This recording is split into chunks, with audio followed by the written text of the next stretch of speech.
Assalamualaikum warahmatullahi wabarakatuh. Alhamdulillah. Allahumma salli ala Sayyidina Muhammad ibni Abdillah wa ala alihi wa sahbihi wa man tabi'ahu wa mawala.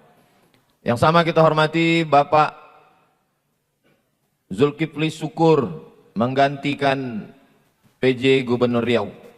Gubernur baru belum dilantik, PJ ada kegiatan, jadi digantikan Pak Zulkifli Syukur. Kalau Tuan pergi ke kali, jangan lupa memetik jamur. Kalau selalu mewakili, lama-lama bisa jadi gubernur. Hadir juga bersama kita di tengah kesibukannya, Bapak PJ Wali Kota Pekanbaru, Bapak Roni Rahmat. Kita doakan beliau panjang umur, sehat badan, istiqomah iman dan Islam. Hadir juga Bapak Sekda, Bapak Ketua DPRD, hadir juga dari Bapak-Bapak TNI, Polri, Angkatan Darat, Angkatan Laut, semua. Hadirin hadirat, muslimin muslimat yang berhadir pada acara peringatan Isra Mi'raj ini, insya Allah diberikan Allah kebahagiaan dunia akhirat. Bulan Rajab, Isra Mi'raj. Bulan Sya'ban, nisfu Sya'ban. Bulan Ramadan, nuzul Quran. Bulan Syawal, halal bihalal. Bulan Zulqa'dah, melepas jamaah haji. Bulan Zulhijjah, membakar daging kambing, sapi, kau bau. Bulan Muharram, menyambut satu Muharram. Safar, Rabiul Awal, Maulid Nabi. Rabiul Akhir, Rajab, Isra Mi'raj lagi. Artinya setiap bulan selalu ada momen berkumpul bersama. Maka Pak PJ sampaikan kepada masyarakat, Bapak Kepala Dinas, Bapak Anggota Dewan, pengurus masjid, remaja masjid, setiap bulan itu mesti ada momen-momen ini. Jangan sampai tidak dibuat hari besar Islam ini. Jangan takut dengan tuduhan bid'ah. Ini masalah bid'ah ini kuat-kuatan saja. Kalau kuat suara dia, kalah kita. Kalau kita pula kuat melaksanakannya, mati dia. Nah, jadi bagi pengurus masjid, kepala dinas, kepala badan, kepala kantor, PJ, gubernur, bupati, DPRD, TNI, Polri, tiap bulan buat terus. Ini habis Rajab ini, Sya'ban nanti buat acara malam nisfu Sya'ban. Ramai-ramai. Undang semua ustadz jamaah. Semakin sering dilaksanakan, semakin banyak kegiatan. Nanti yang membid'ahkan itu capek sendiri. Bid'ah, lama-lama mati toganya. Isi dari acara-acara ini jangan terjebak pada casing. Isi acara kolimo. Yang pertama, membaca Quran. Itu tadi yang baca Quran, hebat betul, juara kori provinsi, rupanya anak Ustadz Nasir Jamal. Ini memang gen mereka nih gen kori semua. Ustadz Nasir Jamal, Ustadz Khairun Nas Jamal, Ustazah Rahmawati Jamal, punya anaknya pun juga. Lalu kemudian habis baca Quran, kata sambutan. Ini penting. Kata sambutan ini penting supaya pemimpin menjelaskan kepada masyarakat. Jangan timbul fitnah. Jangan nanti timbul. Ini kenapa wali kota ini tak dilantik-lantik, kok PJ ini tak diganti-ganti? Rupanya perkara MK belum putus. Udah dijelaskan begini kan jelas jadinya, tak jadi fitnah. Yang ketiga, ada acara tausiah. Ini tausiah ini penting untuk menyegarkan lagi mental masyarakat, kesehatan mental. Yang keempat, ada silaturahim. Ini kalau tak dibuat acara begini nih, tak silaturahim kita. Tak singgah kita ke Masjid Al-Husain. Sementara masjid ini masjid terbaik nasional. Nanti kita pergi ke Sulawesi, ke Makassar, ke Banjarmasin, ditanya orang. Dari mana? Dari Pekanbaru. Pernah ke Masjid Al-Husna? Mau bilang pernah, belum pernah masuk. Mau bilang tidak, malu. Jadi Pak Sam bilang, iya kata Pak. Jadi Masjid Al-Husna ini letaknya strategis, di depan kampus UIR, masjidnya cantik, tidak pakai tiang, arsitekturnya modern, karpetnya tebal, keluarga besar awal bros, mudah-mudahan berkah rezekinya, dan makin banyak membangun masjid-masjid yang hebat-hebat insya Allah. Dan ada doa, baca Quran, kata sambutan pemimpin, tausiah, silaturahim, ada doa. Itu makanya di akhir majelis berdoa kita bersama, mudah-mudahan Pekanbaru ini betul-betul kota yang bertuah. Karena beberapa bulan ini berkuah dia. Pekanbaru adalah kota tempat kita tinggal, Pekanbaru tempat kita mencari hidup. Pekanbaru adalah kota kesayangan kita. Mudah-mudahan Allah menjaga Pekanbaru, pemimpinnya, rakyatnya. Baldatun thayyibatun wa rabbun ghafur insyaallah. Amin ya rabbal alamin. Tausiah hari ini saya batasi pada 5 poin. 5 hikmah Isra Mi'raj. Saya biasanya di mana-mana kalau ceramah itu memang saya selalu pakai angka-angka. Angka 5, angka 6, angka 7, gitu. Jarang saya pakai angka 1, 2, 3. Karena itu nanti dipakai untuk pileg. Jadi 5 poin. Ini tujuan saya selalu kalau ceramah pakai poin-poin itu biar supaya bisa diingat. Kalau ada hadir mahasiswa, pelajar, dia catat, nanti dia laporkan ke gurunya. Kalau mahasiswa, dia laporkan ke dosennya. Kalau ada pegawai, nanti kepala dinas, kepala badan, kepala kantor akan bertanya. Apa yang disampaikan Ustaz Somad tadi? Intel-intel supaya mudah ngasih laporan. Apa yang disampaikan Somad? Tahu dia, poin 1, poin 2, poin 3, poin 4, poin 5. Karena mereka ini kadang banyak salah lapor. Lain yang saya sampaikan, lain dilaporkannya. Ini maka saya ajari mereka. Nah, poin yang pertama adalah waktu Nabi Muhammad SAW Isra Mi'raj itu. Rasa-rasanya tak mungkin dari Masjidil Haram ke Masjidil Aqsa 1.500 kilometer bisa ditempuh dalam tak sampai sepertiga malam. Jadi poin yang pertama. Kenapa Abu Jahal, Abu Lahab itu mengatakan Isra Mi'raj ini tidak masuk akal? Karena mereka tidak membaca surat tentang Nabi Sulaiman alaihi salam yang meminta kepada burung hudhud untuk mengintai satu ratu perempuan bernama Ratu Bilqis. Bilqis ini kerajaannya di Yaman. Ratu Saba. Sampai di Siak jadi Saba'au. Sedangkan Sulaiman, Nabi Sulaiman itu raja yang paling hebat sekaligus Nabi. Orang Barat menyebutnya King Solomon. Dalam Islam disebut Nabi Sulaiman. Bahkan ada penulis di Indonesia mengatakan kerajaan Sulaiman ini sampai ke Jawa. Di Yogyakarta, Sleman. Ada penulis yang bilang begitu. Wallahu a'lam, tak apa dalil dia. Nah, Nabi Sulaiman ingin menunjukkan kehebatannya. Kira-kira nanti apa kesan Ratu Bilqis? Menengok kursinya sudah sampai duluan. Nabi Sulaiman mau memberikan kesan pertama begitu menggoda. Bilqis sudah datang di tengah jalan. Burung hudhud sudah menengok. Wahai pasukan bala tentaraku, dikumpulkannya semua. Ayyukum ya'tini bi'arsyiha qabla an ya'tuni muslimin. Siapa yang bisa mengangkat kursi Bilqis sebelum Bilqis sampai, kursinya sudah sampai duluan. Bayangkan, tiba-tiba saya datang ke Masjid Al-Husna, lalu Pak Roni Rahmat, PJ Wali Kota Pekanbaru menunjukkan ke saya. Ustaz Somad, ya, kursi Ustaz sudah sampai duluan. Apa tak terkejut saya kan? Terkagum-kagum saya. Begitulah Nabi Sulaiman mau mengatakan ke Bilqis, Bilqis, kursimu sudah sampai duluan.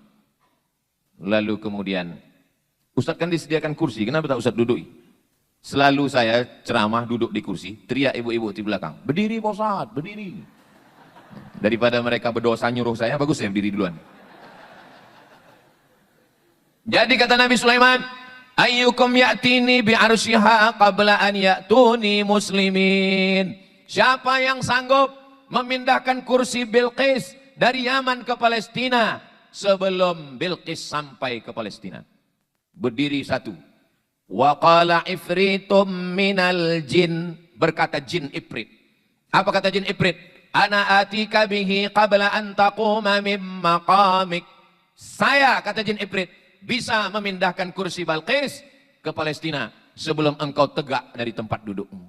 Sulaiman, sebelum engkau berdiri, kursi Bilqis sudah sampai. Nabi Sulaiman tidak langsung menerima. Nabi Sulaiman tanya ke yang lain. Ada yang bisa lebih cepat? Wa qala alladhi 'indahu 'ilmun minal kitab. Berkata seorang laki-laki, bukan jin. Yang tadi jin Ifrit.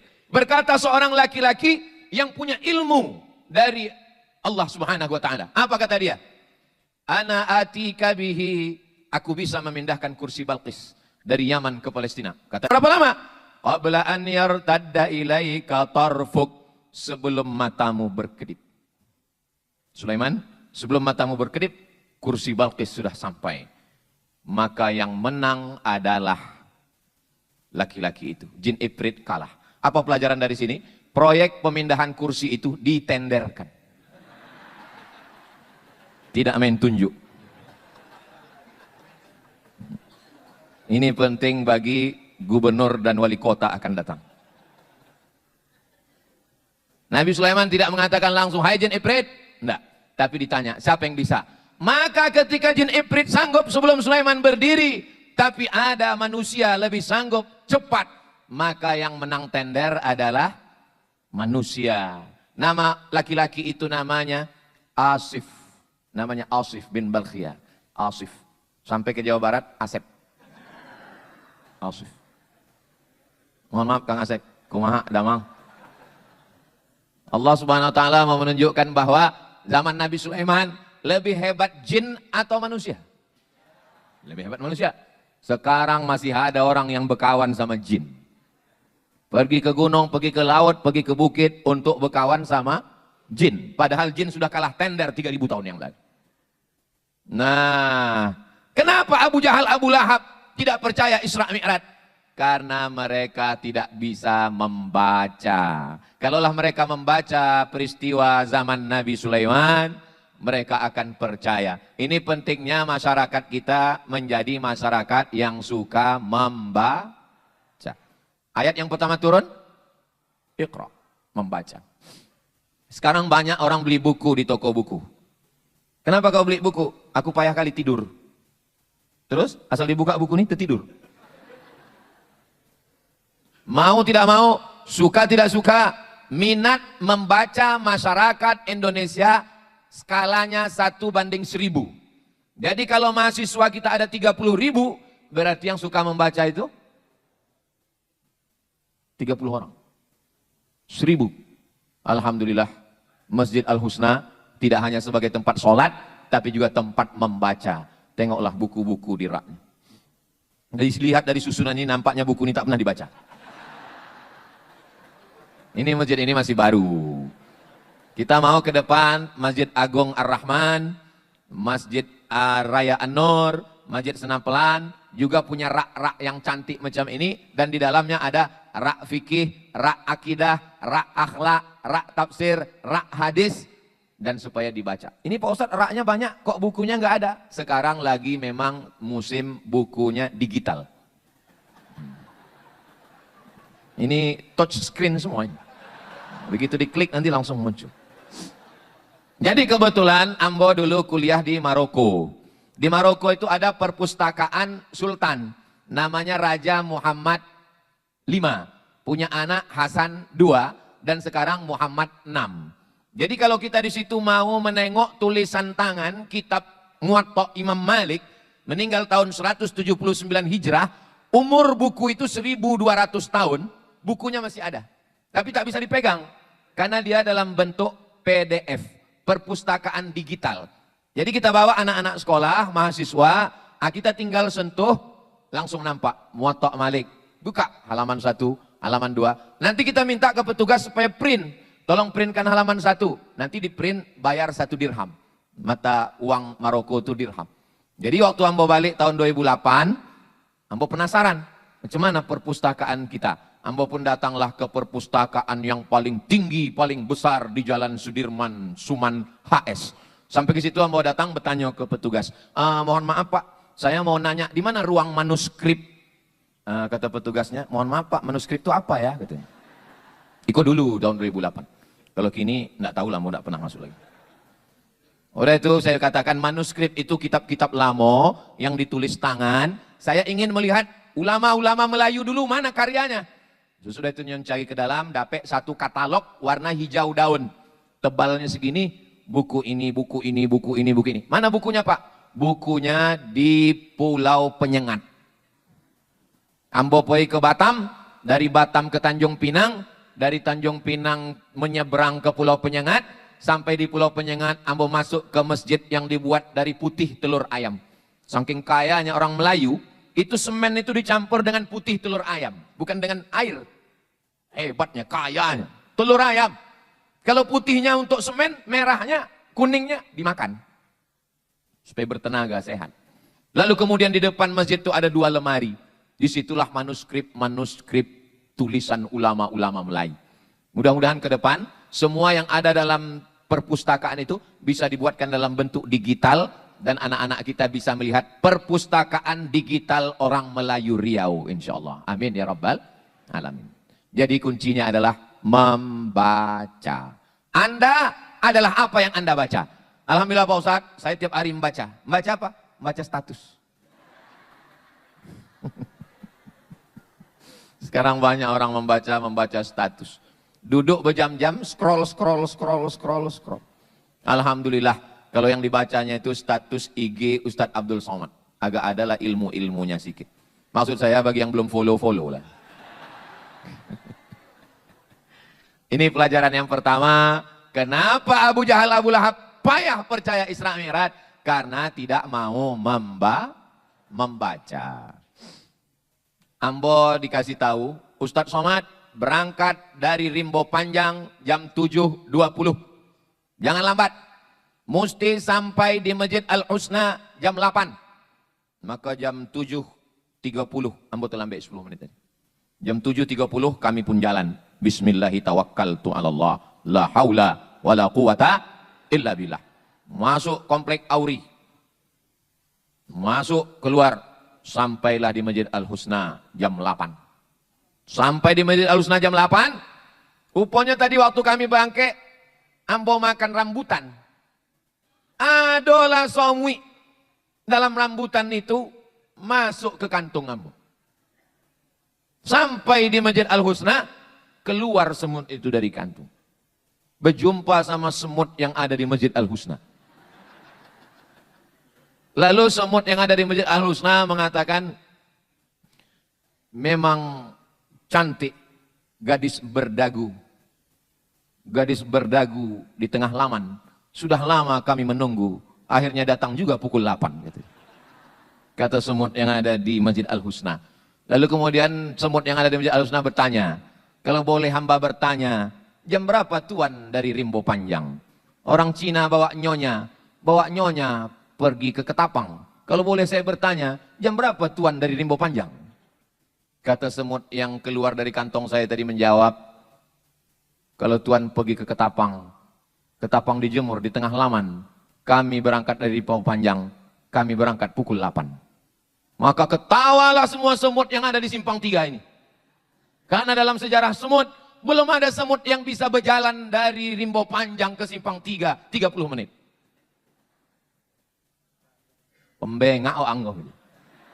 Mana lo ada suami berjalan dari pukul 7.30 dari Rimbo Panjang sampai ke Simpang 3 pukul 8. Kenapa semut-semut yang ada di Simpang 3 ini tidak percaya? Karena mereka menyangka semut itu berjalan sendiri. Mereka tidak tahu semut itu bukan berjalan sendiri, tapi menumpang di kantong Ustadz Abdul Somad. Ini cerita ini betul atau tidak? Silakan wawancarai sendiri semut-semut itu. Kan udah lama belajar bahasa semut kan? Sama Gupron. Apa yang ingin Ambo sampaikan? Bahwa kalau kita mau membaca ayat yang dibacakan anak kita tadi, Subhanalladzi asra, memperjalankan. Nabi Muhammad bukan berjalan, tapi ada yang memperjalankan. Semut yang datang dari Rimbo Panjang tadinya bukan berjalan suang, dia diperjalankan. Kenapa Abu Jahal, Abu Lahab tidak paham itu? Karena tidak mau membaca. Kenapa semut-semut yang ada di Simpang 3 tidak percaya? Karena semut belum terdaftar di Universitas Islam Riau. Padahal mereka satu lingkungan, dekat, tinggal menyeberang. Coba kalau mau dia agak membaca sedikit saja, maka mudah dia memahami Isra dan Mi'raj. Jibril, yang Isra Mi'raj itu 3. Yang pertama Jibril.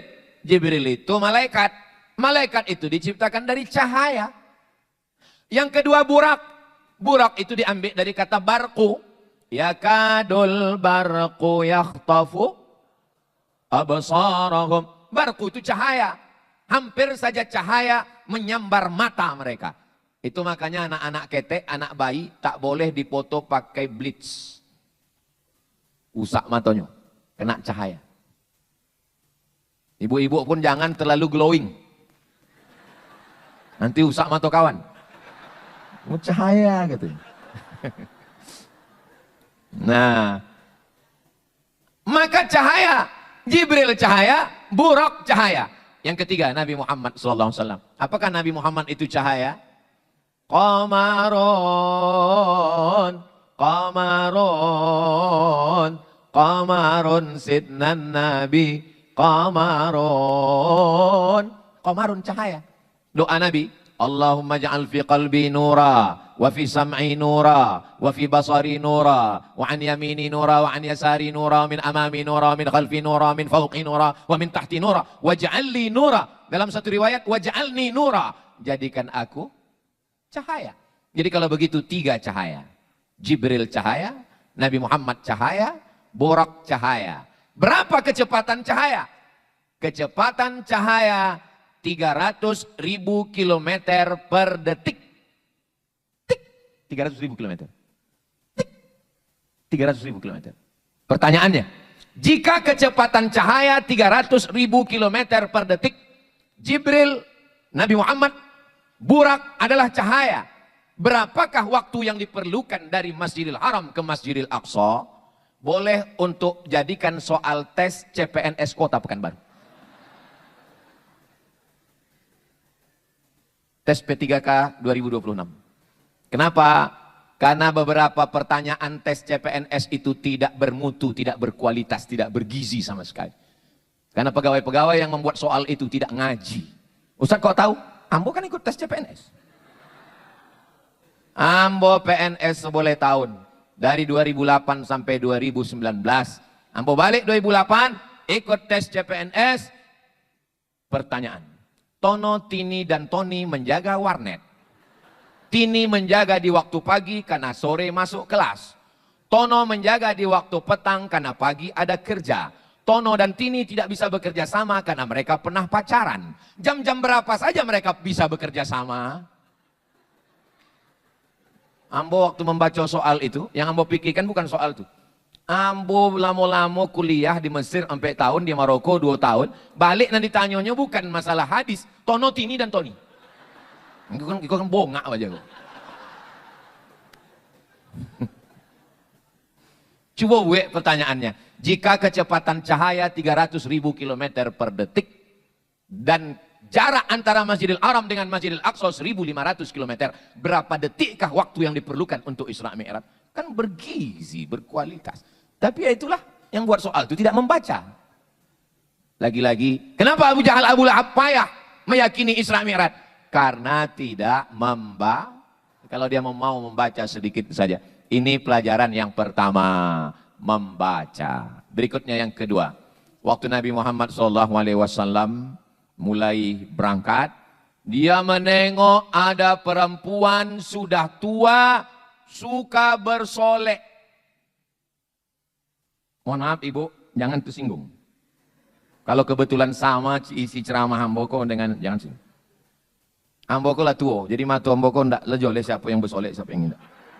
Jangan aku Ambo ditembaknya enggak. Ambo termasuk penceramah yang ndak pandai tembak menembak. Ambo berceramah tu apa nado di kepala Ambo tu cakap. Jadi Nabi menengok perempuan yang sudah tua bersolek. Lalu Nabi bertanya kepada malaikat Jibril, "Ya Jibril alaihi salam, apa iko? Apa ini?" Kata malaikat Jibril, "Itulah dunia. Dunia sudah tua dan dunia selalu ingin nampak cantik dengan bersolek." Jadi sekarang perempuan dengan solekannya. Ndak lokek lagi lipstik itu di situ. Dipasang iko, begitu tuh tuan gua. Kau nampaknya sama aku nyindi aku. Kunci mendengar ceramah Ambo satu, jangan tersinggung. Ada beberapa ceramah jamaah tersinggung, balik meninggal. Ambo bukan nakut-nakutin, tidak. Ibu-ibu ada yang tersinggung? Takik enggak? Ustadz Eko kalau cita bersolek perempuan saja. Oke, laki-laki. Laki-laki yang bersolek. Mana ada laki-laki bersolek, Ustadz? Banyak gitu. Ini Ustadz Somad Eko menyambil perempuan bersolek. Inyo sendiri bersolek. Itu rambut Ustadz tidak ada beban, berarti Ustadz pakai. Ini rambut nih asli, tidak pakai celup. Kalau tidak percaya tengok. Ambo di rambut monang, kalah di gigi. Nah, itu maka ambo kalau golak tidak terlalu banyak. Naniko pertama tercabut di Mesir. Sampai di Mesir sakit gigi. Sakit gigi, pergi ke dokter di depan Wisma Nusantara di Kairo. Sampai di situ minta sama dokter cabut. Disuntik di dokter tuh, habis disuntik itu, waso muka ko bongkak. Lalu ditanya oleh dokter, fi ihsas, fi ihsas, fi ihsas maksudnya ada rasa? Kata ambo, lah lama perasaan kau hilang. Dicabutnya pakai tang, dicabutnya pakai tang, disumbeknya pakai kapas. Gigi, esok pagi cabut, hilang. Kuliah ke Maroko, sakit lagi satu. Kata kawan ambo, Mat, mau tahu supaya nggak sakit waktu cabut gigi? Macam mana caranya kata ambo? Cari dokternya betino. Kau yang ambo khawatirkan video kau sampai kumah. Ya awak dulu kan belum ustad, ngasih mahasiswa. Kalau kini ndak. Dulu ambo carilah dokter betino. Memang indak sakit. Waktu di situ balik ke rumah minta ampun. Dah, nan dua hari cabi. Ambo asal sakit, ambo cabi. Asal sakit, ambo cabi. Ditanya oleh dokter, Bapak ada rasa sakit? Indak ketemu. Sebab kalau awak sakit, indak dicabitnya. Rupanya efeknya kini. Kalau awak cabut waktu sakit, mata ko rabun, kabur. Itu maka anak-anak muda sekalian, kalian yang masih muda, kalau terasa gigi sakit, makan dulu ube sampai sakitnya hilang baru cabut. Jangan macam ambo. Ambo cuma ingin menjelaskan bahwa mata ambo ko rabun. Mana tahu nanti waktu balik ada yang melambaikan tangan lamu ambo tengok. Itu nak nampak dia. Enggak joleng. Jadi potang waktu sibuk-sibuk kampanye itu. Kan awak kalau jamaah sedang pengajian biasa enggak salaman kan awak cukup ego. Tapi kalau kampanye enggak bisa. Nggak mesti awak jamaah atau salami. Kalau enggak nyoblos ego kan. Jadi ini masalah. Rupanya namanya lah musim politik kan banyak musuh-musuh. Diambil uang tuh kamera, direkamnya, diupload.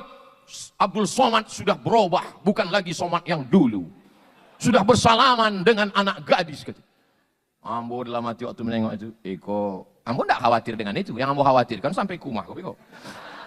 Rupanya memang pas dugaan ambo. Sampai kumah ditanya dek bini ambo. Tunjuknya video. Kata ambo waktu bersalaman tadi, tidak nampak ambo mana anak gadis, mana nenek-nenek. Kata ambo. Alhamdulillah, selamat ambo. Jadi kalau ambo tidak berkacamata, itu bukan dek ambo gaya-gaya, memang ada menjaga privasi sedikit. Ambo nasihatkan, jangan, kemana cerita tadi awak? Pembahasan yang kedua tadi tentang bersolek ya? Oke, tentang bersolek. Nah, apa hukum laki-laki mencelup rambutnya warna hitam? Kata Nabi SAW, waktu ayah Abu Bakar rambutnya putih. Abu Bakar itu punya ayah namanya Abu Quhafah. Abu Quhafah kok rambutnya putih semua. Maka kata Nabi celup pakai daun inai. Kata orang Jawa pakai daun pacar. Boli daun inai, pasang ke kepala. Pasang, pakai sikat. Sesudah itu sungkup pakai kain. Besok pagi rambut itu nanti warnanya coklat tua mahogani. Ambil daun inai, boli daun inai yang berkilo waktu umroh di Mekah, boli sekilo, kasih air, jangan banyak-banyak. Ada jamaah kau yang tidak mendangau, tidak didengarnya kata ceramah hamba, banyak airnya dipasang. Esok pagi bulu mata pun itu. Airnya jangan banyak, agak-agak cukik-cukik untuk ambui. Sampai ke siko, ditutup pakai kain, esok pagi cuci, itu rambut itu warnanya warna coklat tua mahogani. Boleh. Kata Nabi, jannibus sawat, jangan pakai warna hitam. Kenapa tidak boleh ambil warna hitam? Sebab zaman dulu laki-laki menikah indak ada KTP. Jadi ambil ke dibuat hitam. Waktu nampak hitam, sesudah dokek, rupanya gigi hilang. Jadi warna hitam tidak boleh kalau ada ris menipu. Kata Syekh Atiyah Sokar, warna hitam itu tidak boleh kalau ada unsur menipu. Pernah Nabi membolehkan warna hitam? Boleh. Bila Nabi membolehkan warna hitam? Waktu perang. Waktu perang kata Nabi, celup. Boleh kami warna hitam ya Rasulullah? Pakai. Kenapa boleh warna hitam? Karena pasukan tentara nan tua-tua pakai hitam. Nampak musuh dari jauh. Tentaranya muda padahal orang tua. Jadi, kalau ada suami ibu mencelup rambut warna hitam, tanya dulu. Iko hendak menipu atau untuk menakut-nakuti musuh? Kalau katanya, Iko bukan ingin menipu, Ma. Ini untuk menunjukkan ke mantan pacar kamu yang selalu mengintai bahwa aku masih muda. Itu insya Allah boleh. Jadi bapak-bapak yang mau mencelup rambut warna hitam jangan ragu. Tapi jangan terlalu lama baru diganti celupnya. Karena kalau sampai setengah bulan, ateh hitam, pangkal putih. Berbolang.